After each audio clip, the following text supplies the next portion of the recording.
Good afternoon. Good afternoon. Good It's morning. good morning to you. Good afternoon to me. GM, how are you? GM, how's it going over there? That's good. I wanted to tell you, I was waiting till we started recording to tell you this, but yesterday I've had this revelation that I finally, so it's like beautiful weather over here, um, Hmm. sunny, like 75. And I was taking the dog on a little hike yesterday, and I was just in Earth Runners and Desunners or Earth Runners and cool tan shorts, tan through Hmm. shorts. And I was like, this is as close to walking barefoot naked in the woods as I can get without getting some sort of criminal charge. It's fantastic. How'd you I was feel? so happy. I was so happy the whole time. The sun was so warm all over me. Did you get a good tan in your bottoms area? I did, and I walked past. There was an older woman walking her dog, and our dogs kind of like started playing for a minute. Hmm. And I stood there and had a conversation with her confidently. I haven't seen how transparent these shorts are. Hopefully, she wasn't freaked out, but Yeah, I think if you stand with direct sunlight on you and they got the right angle, they probably can get a good glimpse. But otherwise, it should be good to go. we're all adults here. Which color do you have? You have the black ones? Yeah, I just ordered another pair because I lost my black ones and I ordered some camo ones because I thought they'd be like a little more distracting. Yeah. The black ones, I was like, oh, maybe you could see through those easier. I don't know. So you're camoing your Yeah. men parts. Fantastic. Soon I'll That's just go great. full nude though. I'm going to be a father. No shame. Yeah, you're gonna be a father in like 2 months. Yep. Ah, man, I mean, it's by the way, it's 100 degrees today here in Georgia, and who knows what the humidity is like, but it's a Like steam room. 90% I mean, humidity. I didn't check, but it's up there. And I was talking to a friend of mine who's coming this coming weekend, to try to cold plunge at my place, and she asked me, "Do you have a sauna too?" Because she's a little bit afraid of the cold. And I go, yes, the great outdoors. Just go Just outside. You're in a steam room. Like, you don't need a sauna in here. So anyways, that's that. Oh yeah, And it is showing 96 right now in your hood. Feels dude, like it's 106 though. really, Said feels with humidity it feels like 106. I'm trying to find the humidity on here. dude, it's brutal. It's the best thing about cold plunging right now. I mean, is that I go outside and I feel normal after cold Yep. plunging. I'm like, oh, it's not bad. Probably lasts like 15 minutes after like a 8 minute plunge, 7 minute Mhm. plunge. I was actually going to plunge before our conversation now, but I had lunch earlier and I realized that it's not the best idea to plunge, taking resources from the body from digestion into reheating the body and keeping the body safe. So I was like, oh, I'm not going to take the fiery, energy from digestion, because I had a beautiful steak for lunch. And yeah, I was like, I'm White not going to. oak. White oak, force of Yeah, nature. white oak pastures. What was that? That was a skirt steak. My wife made a beautiful chimichurri, fresh as fuck. Really good, really really good, like delicious. Paul Saladino's always he's a big white oak pastures guy. How can he not be? I mean, I think they set the standard in regenerative agriculture in this country and maybe in some ways in the world. It's hard to know, but For for me, sure in like as a direct to consumer brand, I think they for hmm sure do. I don't know, maybe other people are doing it. Whatever. I mean, it's hard to tell.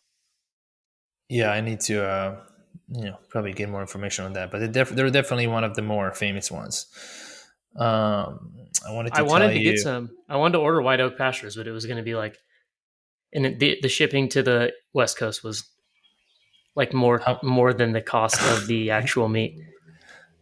That's crazy. I mean, it makes sense. The shipping actually to my place, which they're only 3 hours away by car, I think is $9.95.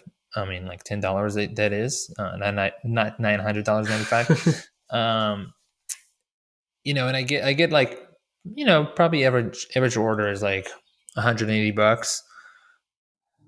So, you know, extra 5% of my orders goes for shipping, um, to shipping. Anyways, I have some. They got some ribeyes on sale recently. I got some ribeyes as I've been doing more of the animal based. And I wanted to talk to you about this too, since we've been following Saladino a bit more closely.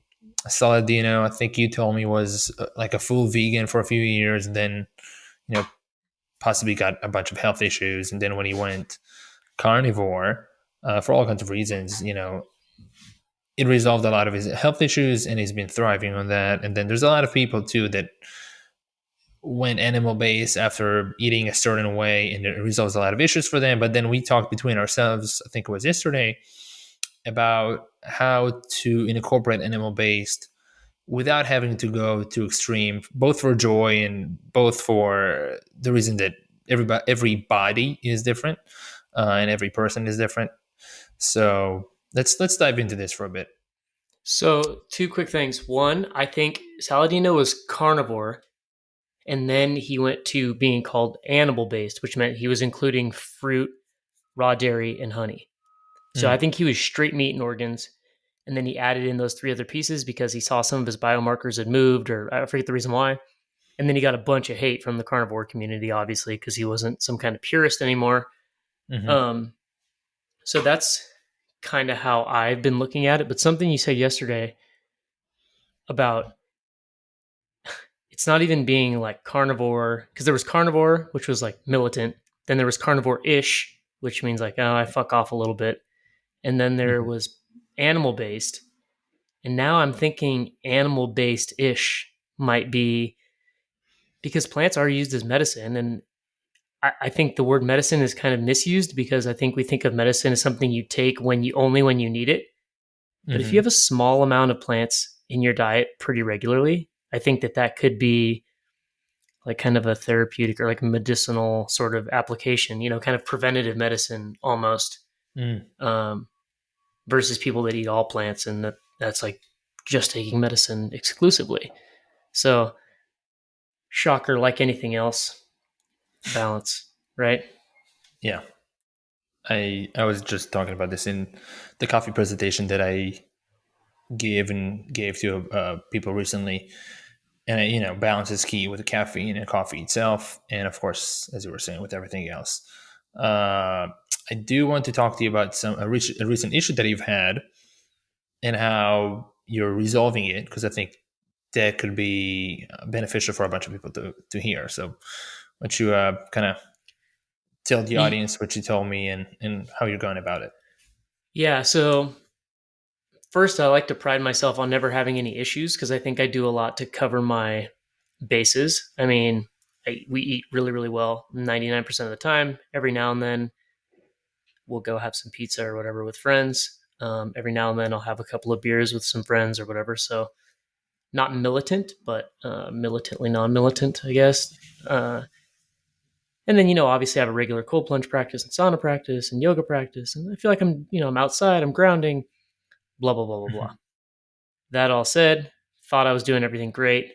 And then I started having these really gnarly, like stomach pains, like acidy feeling, burning in my stomach, which one pissed me off just because I'm like, what am I not doing? Like, how could I be doing something wrong?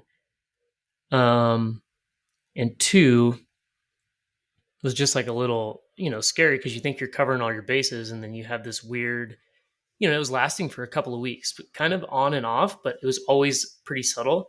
But it would get intense sometimes to the point where it was like laboring to breathe. It was really hard to deal with. So naturally, I'm asking you about it pretty regularly. And the main takeaway I'd say I took from our conversation, especially yesterday, was it's when it comes to eating, it's not necessarily what, it is what, but even equally as important is when. So not time of day, but what things you're combining together. And since I'm like a more is better type person, Mhm. um, I just realized after telling you what I ate, even for breakfast, you were like, I was like, oh, okay, I think yesterday I had some like ground bison with liver and heart. Or no, actually, yesterday I had some bacon and some eggs, Hmm. and then I had some raw cow's milk. And then I had before that I had some mud water, which has like 20 ingredients, with some raw butter and a little bit of coconut oil. And then I had also had some fruit, so like a banana and some blueberries maybe or something like that. And I thought Hmm. like, oh, this is pretty good. I'm getting like some good protein, some good fat, some fruit, whatever. And you were like, bro, you've had like 40 different things today already in your body. Um, and I hadn't really thought of it that way. I just thought, oh, like these things are all good for you. They must all be good, but maybe they're not all good at the same time. Yeah, and I think what I was saying yesterday too is that if you're under stress, meaning you have some stomach pain, for I'm saying this for the sake of everybody who's listening, sleep issues, inflammation, pain, whatever is going on, if the body's under stress, the mind is under stress, it's best to kind of give it, be gentle with it. And being gentle with it means, yes, you're going to give the body medicine, but not like, as you were saying, not like 40 types of medicine. I think they can be overwhelming to the body in terms of like, there's so many inputs in here. Like, what do I take, and how do I convert this into necessary healing agents, Mm-hmm. um, and whether that's amino acids and proteins and, recovery and reducing inflammation, antioxidants, all of the above. So when you told me you're uncomfortable, you have this stomach pains, I'm like, okay, that sounds like a lot for the stomach to currently intake, and of course on its own, and could be also, on your regular uh, health regimen, that would work fine, taking 40 things. But you just went to your brother's graduation and you were drinking alcohol at 6 a.m. with your parents at a bar. I'm like, your body is like, all right, take it easy for a second. And you Yeah. were taking about a bunch of activated charcoal, and I think that probably helped a bunch, just kind of soaking in and getting rid of what the body doesn't need. But then also introducing it again with, I think you had Organifi Gold Oh and yeah. mud water, which mud water is also something that you've been taking only recently. So I was thinking this is, still new to your body in terms of processing. Like Organifi Gold, you've been taking, I would, from what I remember, at least for 3 or 4 years now, on and off.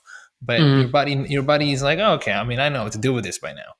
Yep. Whereas mud water is like maybe the past month for you, maybe more, 6 weeks, and it's like, okay, I mean, we're still getting to know one another. Yeah, and the only reason I started Mudwater is because I'm actually this weekend. I think I'm 50 days on Friday. I'm 50 Wow, days off of coffee and caffeine. it's fantastic. And I don't know if I'm gonna go back, bro. What's your yeah, I mean, when you were saying this, what are the thoughts and thought process you have with this? I mean, it would be really nice to have some caffeine right now and feel like, oh, I can, absolutely crush it. Hmm. But I don't know if I want to get back on that roller coaster because, like, once you're on, then it's like you got to get off, and it's not good for you. I mean, I think everyone is pretty, with the exception of Asprey. I feel like, which dude's selling coffee, I get it, but I think that level of adrenal stress is probably not a good thing day in and day out. Maybe if you have it one day a week, but or Hmm. like maybe 2 days a week, but I don't know. I mean, something like that, especially now being I'm starting a new business. I've been working on that for a couple of months. There's like other things that I would want to have more coffee. I think if then rather than 1 or 2 days a week. So I think it's just better to not do it. Hmm. Which is interesting, as you've been talking about adrenal, or adrenal fatigue in that way. When I think about adrenals, coffee gives a person adrenaline, right? And adrenaline to go get stuff done. It induces this fight or flight response. Uh, Sympathetic nervous system gets jacked up, and there is benefit to it. We know there's benefit to it from running from danger or getting into, of course, a fight. But this is the prehistoric fight or flight response. There is benefit to it when we want to just get pumped and do sometimes a workout or work on something, uh, with our minds. And I do think, similar to cold plunging and working out, training, there is benefit to jacking up the system and going into the sympathetic state every once in a while. I think overall, of course, most people are overdoing this and they're not getting enough parasympathetic. They're not really working in, as Pochek calls it, and making sure they're balancing. It's a balancing act, right? It's a yin and yang there. It's just a lot of yang. And a lot of us in the Western world think that exercise is one of the best things that we can do for our health. And it is. It's a fantastic thing. Movement is essential. We've been moving most of the day, if not all day. I would say most of the day. We were resting a bunch still, thousands and tens of thousands of years ago, as we were gathering, hunting, gathering, building shelter, But moving fishing. slowly.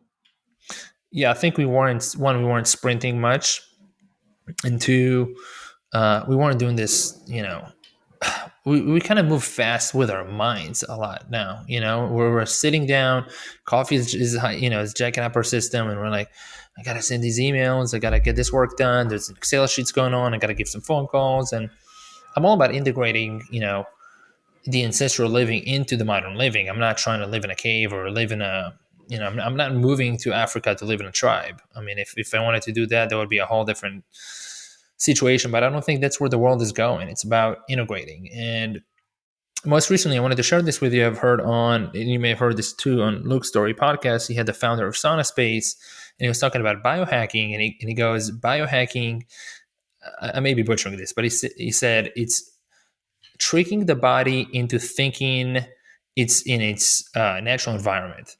So it's using cold plunge and sauna and grounding mats, which I'm standing on a grounding mat right now, indoors in this more synthetic environment. But also, this is what the body was used to, being used to being resilient with drastic temperature changes and being more in tune with the Earth electromagnetic field, rather than the one of the computers we're currently using for this conversation. At the same time, I want to use these technologies, and it's about making it work, making it work for the body. So it's a balanced act while using technology, while living in the modern world, and that's what I'm striving for, seeking Yeah. optimization, baby. No, I mean, dude, that's crazy you say that because all of that shit, like the biohacking stuff, is really all like things that would have been completely free, Mm-hmm. 500 years ago. And now there's a whole lifestyle around spending a bunch of money and time trying to just get back to homeostasis. Like there's nothing novel about being hot or cold or standing barefoot on the ground to a Right. human. We just seem to have kind of constructed an environment around us that is so like antithetical of that lifestyle that we have to really go out of our ways to do it. For sure. And, now we want to optimize our performance too, and bring in those environments into our indoor living, and not really live that much. I mean, we're living in tune with the seasons as much as we can. Let's say you and I, in terms of food and nutrition and being out. But also, I mean, it's 100 degrees out, and I'm not spending most of the day out right now. And I wasn't spending most of the day when it was 30 degrees out. I'm getting bits of hot and cold during these extreme weathers. At the same time, I'm biohacking by using the cold plunge, just getting pretty damn cold for, let's say, 10 minutes or less, mimicking what's going on outside, but not really doing this for hours on end, and I'm not really, my feet are not getting that adaptation that happens from the really hot, uh, you know, ground outside right now. I'm just like standing on it for a bit. I'm like, and I have some calluses, but it's a different thing. If I'm doing it for a week, my feet would be looking and feeling different, And I Mm-hmm. want to be indoors. I want to be indoors. I like being comfortable at 72 degrees. I want to be talking to you on the computer right now and having a conversation, rather than, I mean, I would be out there, not doing as much, not doing as many things as I'm doing, using technology. Using technology as the home too, being indoors in a comfortable, air conditioned environment. So yeah, I've been thinking about that, and kind of coming to terms that this is the life that we want, and how can we live this life with as much connection reverent to the way that our bodies are used to, and in our souls too. So And I think it's the 80-20 sort of thing too. Like, if you're going to live this, modern lifestyle, you can, do a few things like, getting some sunlight, getting some grounding in, a little bit of hot and cold stress, a little bit of fasting. You could do these things that'll get you 80% of the way there. And that's where, most of your benefit is going to come from. Yeah, you might not be totally, completely, fully optimized for everything, but mhm. it's going to be pretty damn good. And you're still going to get to, you don't have to be walking around naked outside all day and, not ever touching a cell phone or anything like that.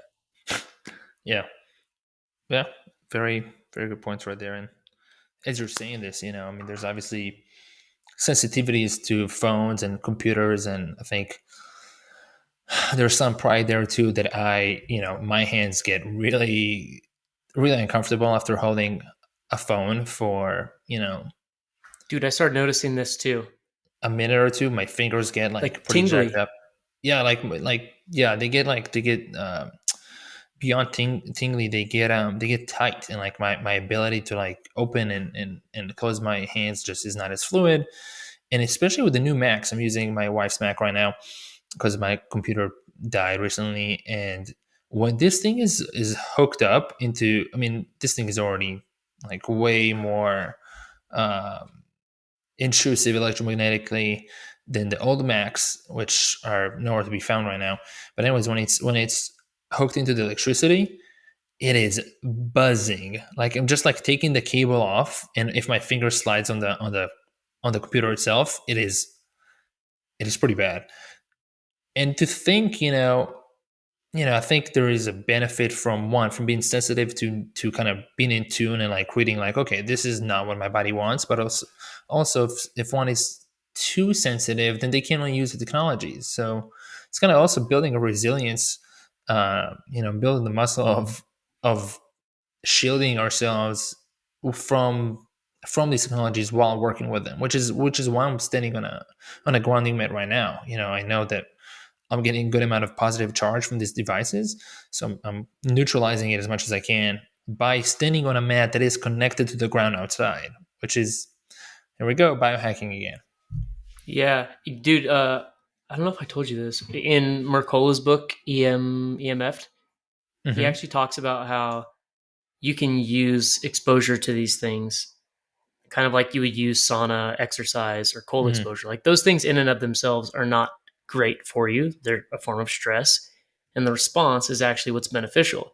So you could look at, like an EMF dense environment the same way, where you'd say, like, hey, I'm going to go outside in, wherever, walk down in the financial district in downtown San Francisco or whatever, get barbecued for a few hours. And then you come home to a completely, grounded and shielded space, which would be, the same kind of environment as like post workout, and Mm-hmm. fully recover, and you'll actually become more resilient. You'll have that sort of it's like eustress. You'll have like a positive Mm-hmm. response. It's the stress and then the response. So it could actually be beneficial to live in an EMF rich or spend time in an EMF rich environment if you are, properly recovering when you get home. The problem is most people have their phone with their Bluetooth on and shit next to their bed. They got their Wi-Fi router running all night. Um, so people are getting double whammied, for lack of a better Right. way of putting it. But I think it's helped me because I know our everything here in our house at least is pretty dialed. We have a grounding mat on the bed. Our room has almost no EMF. We had Brian Hoyer's team come out and test our house. Our Wi-Fi router turns off at night. Our phones are not in the room and are on airplane mode. Um, I feel like, and I mean, I live in Bend, Oregon. It's not like I'm not like in a big metropolitan city. It's still a pretty low environment anyway, but it doesn't, concern me as much. Even now, being in an office sometimes during the day at that co-working space, I'm sure there's a lot of stuff going on in the air there. Mm-hmm. But I know if I'm going to come home to a clean EMF speaking environment, it's probably going to be fine or even could be beneficial. Yeah, it's pretty cool. I did not know that, and that makes sense to me. I do want to. I forget what I was going to ask you in regards to that. Well, the Uh, same thing. I'm looking at flights the same way now. I'm like, all mm, right, I got to get on a flight for 3 hours. Like, just treat it like a 3 hour workout or a sauna or something like that. All right, there's going to be some stress. Get off the plane, go get grounded, rehydrate. Um, get some light, breathe some natural clean air, and not that godforsaken shit that's flowing through those planes. And mhm, I think it could be. I mean, a lot of it's perception too. Even if that's not true, I'm going to placebo myself into thinking that it is, and I might get some benefit out of it anyway. for sure. And if a lot of us are in placebo of, when we hear about these dangers, we start tuning in and having the visions of how much it's affecting us detrimentally, and then we get on a plane or we get into whatever a department store with a bunch of blue light and EMF, and those are affecting us more than they would because our thoughts are Yep. manifesting the detrimental effects. So there's a placebo there too, which Yeah, is and I think, crazy. dude, that's why so many people I think can just travel like 10 days a month kind of thing and be totally fine with it. It doesn't bother them at all. And me, if I'm gone like 3 days every 2 months, it's like the worst thing in the world. Sometimes I'm like, I might just know too much now. Yeah, I think it's as you're saying, we're the place where we've heard about all the dangers and all the detrimental effects, but also we're learning how to use our minds to not get too carried away with what it could do. And I know that both of us are concerned about the health of our families and our our wives, future kids, um, my kid, parents, etc. But we kind of come to terms that a lot of it is the mind and just, yeah, the awareness of it and the thoughts. Anyways, I do also want to mention that I've heard on that podcast on Look Story with the founder of Sauna Space that a blue light itself, is causing, sympathetic nervous system response. It's checking us up, and they were talking about Look and the founder of Sauna Space that like the department stores perhaps on purpose have this blue light going on because it gets us into more adrenaline, which could possibly make a person load up their cart with more stuff because they're just kind of hyped up, and they're just like, Whoa. just go, just kind of like they're just going a little bit crazy. They're going a little bit crazy, perhaps in some ways too, in a grocery store or just with shopping. They kind of like do this shopping therapy and eating, getting more food than they actually want, and getting sugary stuff that they're just in a different state. They're just racking up things that they otherwise in a more natural environment they wouldn't. I can Yeah. counter that. Okay. I do that same shit at the farmer's market. Yeah, I mean, we both do. I mean, and I think the farmers market, and here's an interesting thing they were talking about with overhead lighting, right? So that when the sun is also kind of like at peak, say between noon to 4 p.m., when the sun is all the way up there, and this is usually when we are looking for shade, we're looking to rest, we're looking for shade. The thing about it is it's super taxing. The great beneficial healing light happens around sunrise, sunset, around those times when the sun is really high up there. That's when we're roasting our skin, we're getting dehydrated, we're getting tired. But there's also something to be said about overhead lighting as is. It's just it's uncomfortable. It goes straight on our dome. I mean, I'm losing hair as is. I'm being conscious about that, but it's more than that. It's kind of like it's uncomfortable to the eyes. Um, it is super high in blue light, and I think UV light as well. I'm actually not sure, but it's not the most beneficial light, and I think that's why it's the hottest. It's the hottest time of the day.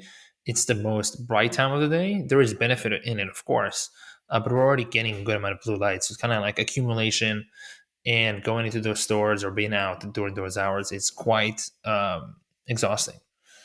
You That's know, interesting. So maybe the sun is hottest because I assume that everything has kind of like an evolutionary reason. So maybe the sun is hottest and brightest, during that time, or we perceive it as being hottest and brightest because that's the time when our bodies are like, hey, you shouldn't be directly in this for too long, or maybe you should be sitting in the shade right now. And at those more dusky and dawny sort of hours is when you're out walking around, moving around, killing elk and, gathering berries. Yeah, I think we adapted based on those natural cycles. I think they have, of course, their benefits to nature as a whole and to humanity. Uh, I think it's more comfortable to be outside in the sun in around sunrise. I mean, we just woke up. Let's say ancestrally, we just woke up. We are craving connection with other people. We are craving food. We're excited for a new day, new beginning. Sun is rising. Kind of watching the magnificent process of sunrise, which also has just a ton of red lights, near infrared, all those lights that are now studied. Lots of studied on those that are healing, and also those lights come from fire. It's like it's the angle of the light, so it's the angle of the sun on sunrise and sunset, kind of more like eye level to some extent, not really so much like right above the dome. And when we look at it from the bottom, apparently also has a bunch of benefits, which is why people they were saying as they go camping and such, they are looking forward to having a fire. They even want to cook food on the fire sometimes. They're looking forward to gather around a fire. It's not like they're going camping like, nah, we're not gonna light a fire tonight, or just let's just go to sleep and get our phones out. Perhaps some people do that because the dopamine, serotonin addictions that are happening from, what's in my inbox, who posted something on Instagram that might be an interesting Oh, story. fuck those people. I will never go camping with that person. Well, you know I'm kidding. I Kind of. think never say never, but if somebody's addicted to something, it's okay. I was talking about the addictions of coffee. As long as they have a secure supply, no known health risks. Of course, with that there are some, and they're okay with the notion of being an addict. They're cool. I mean, an addiction is okay. There's nothing inherently wrong with being an addict. If it is detrimental effects, of course, as we're talking about it, to our health, to our minds, to our purpose, then they're not great. Um, yeah, so that was just interesting stuff. Hearing about how blue light is jacking up sympathetic response, dehydrates, gets us kind of crazy. I mean, I'll tell you that even at the farmers market, when it's like I get there at 9, it's fantastic. 10:30, it's starting to get hot, and we've been going to the farmers market every weekend. There's a big fountain that a lot of kids like run around. It's super cold water and it's fun, but there's almost no shade in there. And we've decided we're not going to go this weekend because it's brutal. We get there, and my daughter is not as affected, by sun. She's in the water in and out. She's running around. She has she's bringing some equipment with her. For some reason, us parents are getting more uncomfortable with the heat at this point. But it gets when like 11:30 like hits around and she wants to stay for that extra hour. I start getting irritated. I'm super hot. I'm super uncomfortable. I'm being conscious about my skin getting too much blue light, perhaps burning. Um, and we don't use sunblock. It's we don't want to do that. So I bring a hat. I bring one of those fishing hats now. It covers more of my you know of the top of my body, and it's a little bit cooler than like a cap. But Dude, one, anyways, one thing about sunblock, the sun, you're designed to burn in okay. order as a kind of an indicator that you have Mm, been in the sun too long. hmm. So the modern person, in all their infinite wisdom, said, "Hey, you can rub this creamy shit full of parabens and all kinds of freak chemicals in it all over your skin, and then you won't have to burn. You can turn off this warning system." The problem is you're still getting a lot of that damage done to your Mm, skin anyway with the sunblock. It's damn. just not warning you that you're doing something bad. You're just turning off the alarm. So I just don't understand that. People are like, oh, are you putting on sunblock? I'm like, look, you either can be in the sun for a certain amount of time or you can't. Sunblock doesn't do anything. It just stops you from having the warning sign. Yeah, maybe you don't have to feel hot and have a sunburn in the shower for the next 2 days or whatever the issue is. But if you think you're saving yourself in some long term way, that's a farce. It's just not happening. It doesn't work that way. I did not know that. It makes me think about sunglasses. A bunch of people put, and including myself for years, putting sunglasses when it's hot out. It makes the sun, more comfortable being in super bright environment, but also opens our eyes to, that we don't squint as much as we would, not getting that signal. And then there's too much light going into the eyes, really tiring the eyes, weakening the eye muscles, which I haven't been using sunglasses for years now for that reason. But it's interesting. So what actually happens if the skin doesn't burn and using sunblock? Is it not blocking some of the roasting effects? What's going on in there? Dude, just like anything else, I mean, I think I read this. Oh man, someone put out a fantastic article on this. I can't remember who it was. But I think it's kind of a U curve, right? Like absolutely no sun, living inside all the time is a bad thing. Mm-hmm. Having, laying outside 24 hours a day and roasting is a bad thing. There's a middle section where it's optimal. And I think everyone has a different optimal. Now, if Mm-hmm. someone's super fair skinned and they want to go play a 5 hour round of golf in the sun, they're going to put on sunblock because that's how long around. Maybe they only have like a 3 hour threshold in the sun from 11 to 2, but That they would be have a to be out there stretch. for 5 hours. So they're like, all right, I'm gonna take my chances here. Um, I fortunately have I have enough melanin in my skin where I can stay out for a really long time and I don't get burnt. But that's just, just like some people are tall and some people are short. It's, these are based on your genetics. These are the advantages or disadvantages you have depending on how you look at them in life. Um, but I just, to me, the fact that people are turning off the warning sign, it's like the analogy of, taking an Advil because you have a rock in your shoe, versus taking the rock out of your shoe. It's the same thing. Putting on sunblock so you don't have the warning sign that something's wrong doesn't mean you're solving the problem. It just means you're not getting the warning sign of the problem. So here's my question: in both, let's say, a Tylenol and sunblock, there is some thought, right, that Tylenol reduces inflammation. Of course, it disconnects the pain receptors to a large extent, which is why we don't feel the alarm, and that's of course quite alarming on its own. Ironically, it also perhaps reduces inflammation. But when it comes to sunblock, is it not blocking the detrimental effects of the sun? Like, I don't know this, right? From somebody who's fair skinned and wants to play golf for 5 hours from 10 to 3 o'clock.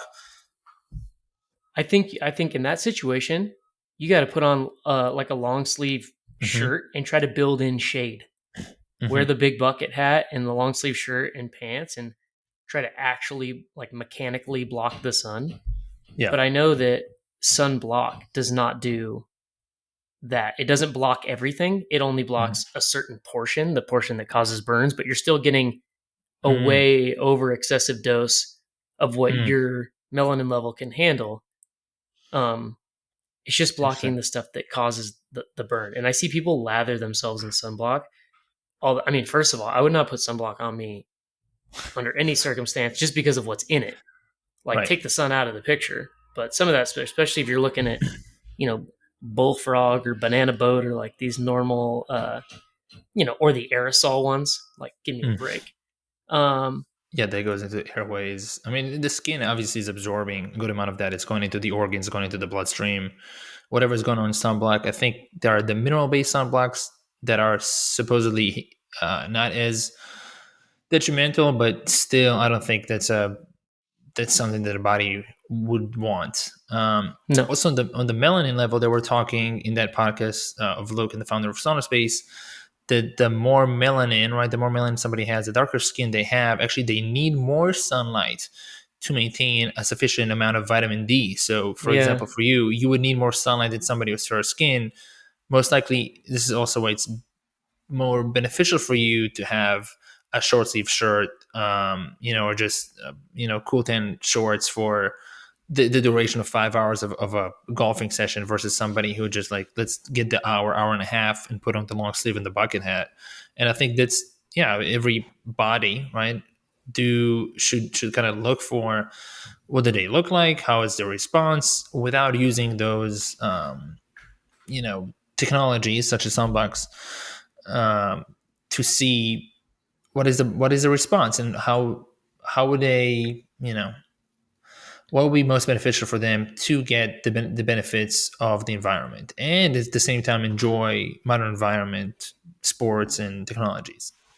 Yeah, well, I mean, I think it cuts both ways. Yeah, not only can I handle more sun, but I need more sun. So you can Hmm. look at it like, oh, Matt's so lucky he can stay out in the sun all day and not get burnt. But I can look at it like, oh, someone who has whoa, sorry, my dog wants to get out. Someone who has fairer skin can stay in the sun for a shorter amount of time and get their significant, their sufficient amount of vitamin D. Hmm. Yeah, go let him out. That good Benny boy. I'll wait for you to put your headphones back on. Can you hear me? I can hear you now. Yeah, sorry about that. He's getting neutered tomorrow. Actually, almost two Oh, years old. good So luck to that'll. him. And I know he'll be fine. My dog just got spayed, and we went to get the stitches out yesterday, and she's off. I took the cone off finally. She Mhm. had a cone for like 10 days, and that's the biggest part of it. She did not really, she bounced She doesn't back. know. She Yeah. bounced back within 20, like less than 24 hours. She was just back to herself, and I didn't want her to, lick the wounds and kind of, create any problems with the recovery there. But dude, we took it off, and I told you I treated her to a pig's tail, and she got some bones and marrow and blood vitality from ancestral supplements in her food.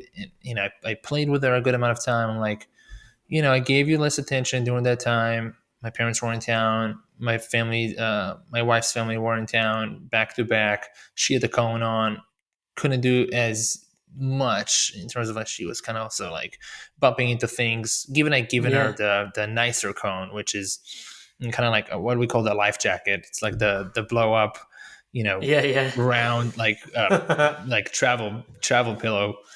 But yeah, I'm so happy to see her after that, especially now that it's just turned, like the temperatures just turned quite miserable. And I make sure to, as I tell you, I have my morning routine with her. She has her morning routine, um, especially now, to make sure she gets a sufficient amount of time outdoors before it gets too hot. She thrives outdoors. She's just chewing on pieces of wood and eating some plants. And actually, I thought she was eating deer poop, but turns out it's just some sort of round, fruity looking things from a tree. So I let her do that. And yeah, I mean, she had so much fun, just kind of like posting at a place in the shade, chewing some things, plant matter, kind of sniffing around, maybe barking at a few people that go by, although she barks way less. I think she's getting used to people and bicycles and skateboards and all that, which we don't have hmm a ton of them here. Um, but, some. Anyways, good luck to your doggy. I know he'll be It'll be fine. harder on us. It'll be harder on Yeah, us than it is on him. yeah. And yeah, did you got to measure his neck to get him the life jacket situation? I think that's essential, because otherwise the plastic cone you most likely will get from the vet is a pain in the ass. No, and we got him that suit too. What is the suit? Oh, it's like a suit that he puts on. It Okay, covers him. It's like a jacket. And then it has a little flap that you can unbutton and put up really, so that he can, yeah, go poop and pee. And like on really? walks, when he's on walks, you can have it flapped up so you can, get really emptied. And then when he's home, just chilling, you flap it back down. I think it buttons, and Wow, yeah, I didn't know about this option. I would, I know about those kind of jackets they have for anxiety for dogs that are kind of, it's kind of like somebody's hugging them. They're pretty tight. I did not know. I did not know or think about the option to actually. I would avoid, if I could, putting I don't know what would be worse. It also depends on the weather. Putting the suit on or putting the life jacket on. Yeah, I think the suit does feel kind of hot. I learned about it from Scott. Scott just put it on his. He has a German short hair pointer that just got neutered, Hmm. and he put it on his dog. I mean, but he's in the Central Valley, California. It was like hot in like Yeah. the Sac area, but his dog, he's like he kept him inside for the most part. Um, but it's gonna get a little chilly here starting tomorrow afternoon for Mm. 4 days. I mean, like in the 50s. So I think he should be okay. I'm also gonna bust out all the red lights and be shining the red lights at his balls for a while, or where his balls used to be, Hmm. to try to heal that thing up faster.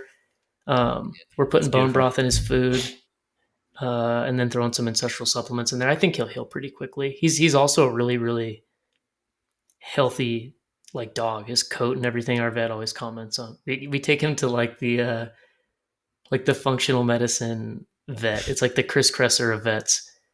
They're always running all these tests and shit. Does it get brushed often? I brush him with a what's called a Furminator. Have you seen this thing? No. Oh, well, your dog doesn't shed. No, but I do brush her. I try to brush her every other day because it's good for the oils on their coat to be redistributed. Oh, So I really? do I do against the grain kind of, and then with the grain. That's the recommendation.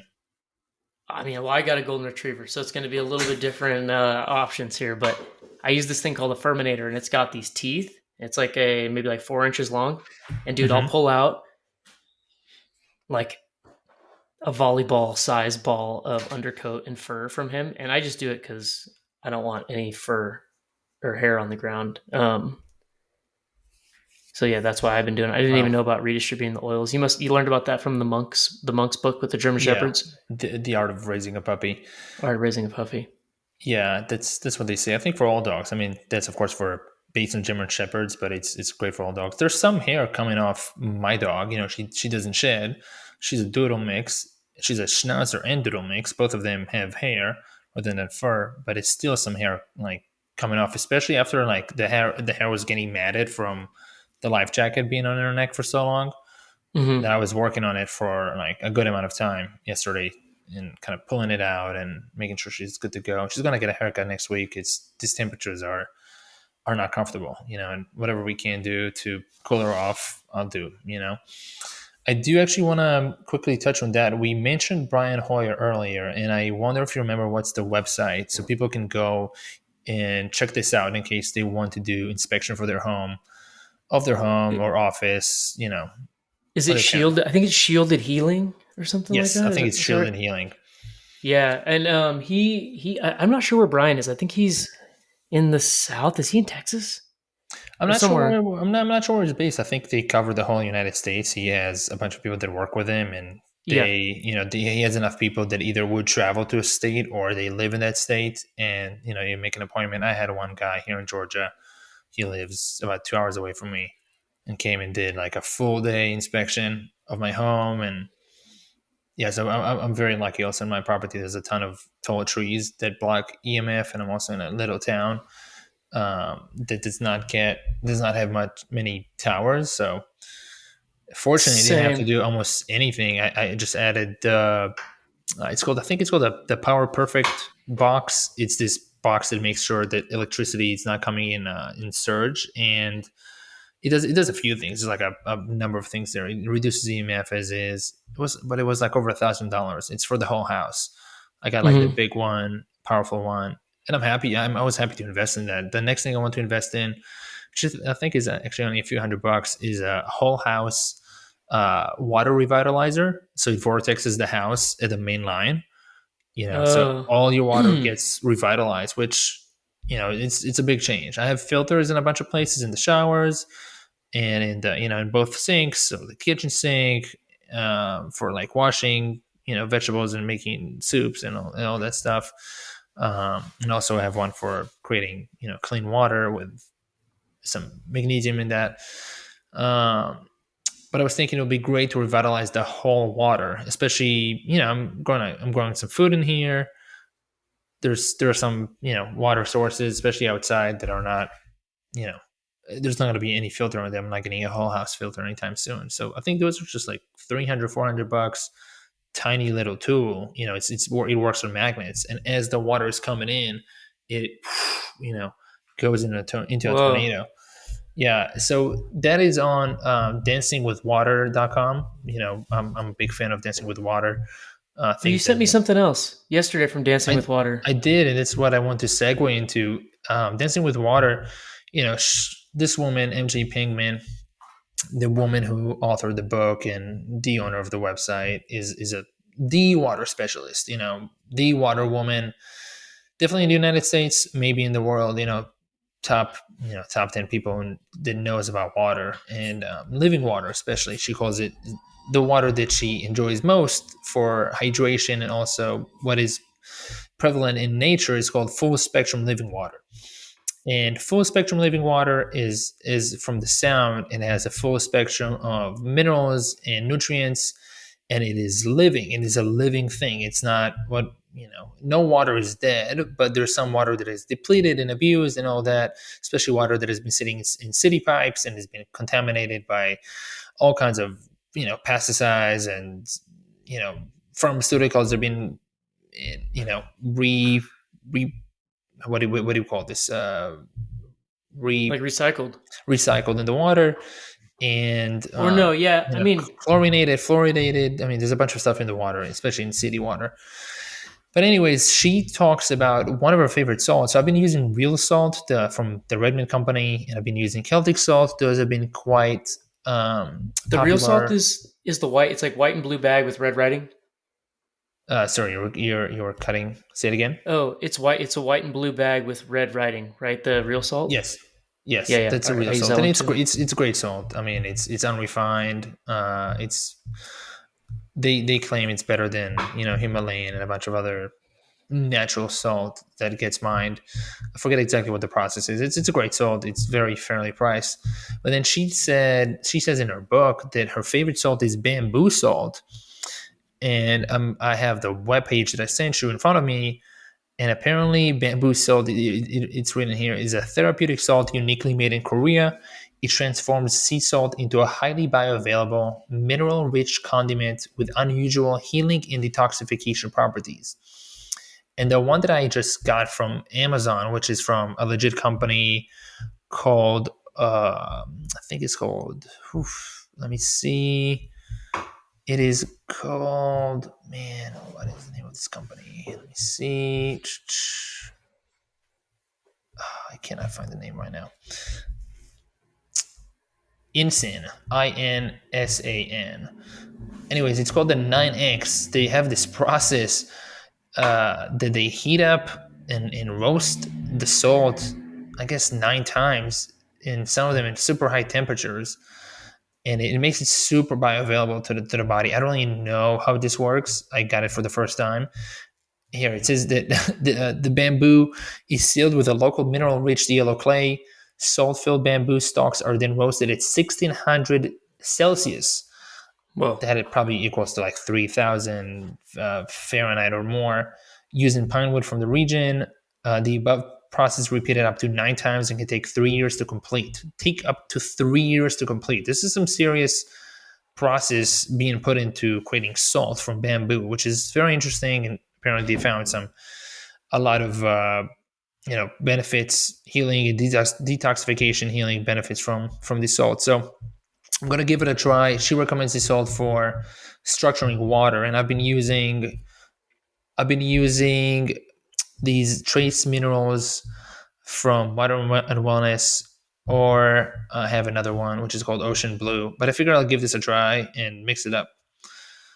Yeah, I've been doing that too. I think it's good to have a few different mineral sources. So sometimes I'll use the Celtic salt or Celtic salt, whatever the blue bag.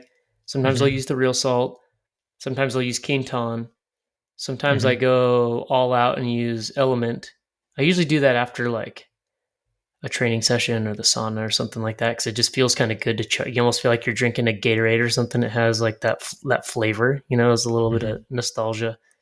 Um, but I think having a few different options is really good. How you ordered that salt on Amazon or did you order it directly from Dancing with Water? I ordered from Amazon. They have the instant bread legitimately in there. Just so you know, your sound is coming kind of muffled, and I think it's the internet bandwidth. So, actually, a trick for listeners too. What you can do is open a new tab in your computer and just go to a website that is not heavy duty, and start requesting more bandwidth from your provider by doing that. So, go ahead and open perhaps a few tabs. Go into heartandsoul.co, go into ancestralsupplements.com, open a few tabs, and perhaps that's going to revive and reinvigorate your bandwidth connection, which will hopefully help with the sound quality. And your video is frozen on my end too. Hopefully, I with the can way hear you. Zencaster works, hopefully this is going to be good enough. So perhaps just browse a few pages quickly to see if it does anything. We're about to wrap up, anyways, in a few minutes. But yeah, I also wanted to talk about minerals and add that what's it called? We both have Shilajit, which is also another great source of minerals. And then, of course, make the caveat that too many minerals are not good for the body. There is such a thing, as we talked about in the beginning of this podcast. Balance is key. So, too many minerals are not good. What I do is actually I don't drink mineralized water or highly mineralized water all day. I kind of drink about 50% of my water is mineralized with a bunch of minerals. And I dilute it with the filtered water that I have using the Atla filter. I think it's Atla atlawater.com. I just put my hand on my computer for a second, and yeah, it's atlawater.com. That's the one that I have. No affiliation. Yes. Is So that the same as Aqua True Water? The Atla? the same what is who? Is it the same as Aqua True? Is it just like basically dead water? No, it's actually quite a different method, and I have an article about this on my website. And the main differences is that AquaTrue does reverse osmosis. Reverse osmosis takes everything out of the water, right? The what we call the good and the bad, aka the minerals that are naturally in water, such as magnesium and calcium, and also the toxic stuff from the water, kind of getting into zero particles, per million. The particles are being measured per million, but zero particles in the water. And then AquaTrue and Water Wellness recommend remineralizing the water with their minerals, or you can do it directly. I think you might have this system with the under sink alkaline water. They re-add minerals to that. What the Atlas system does, and then also Water Wellness sells vortexer that is separate. So you would take the alkaline water and then vortex the water in a vortexer.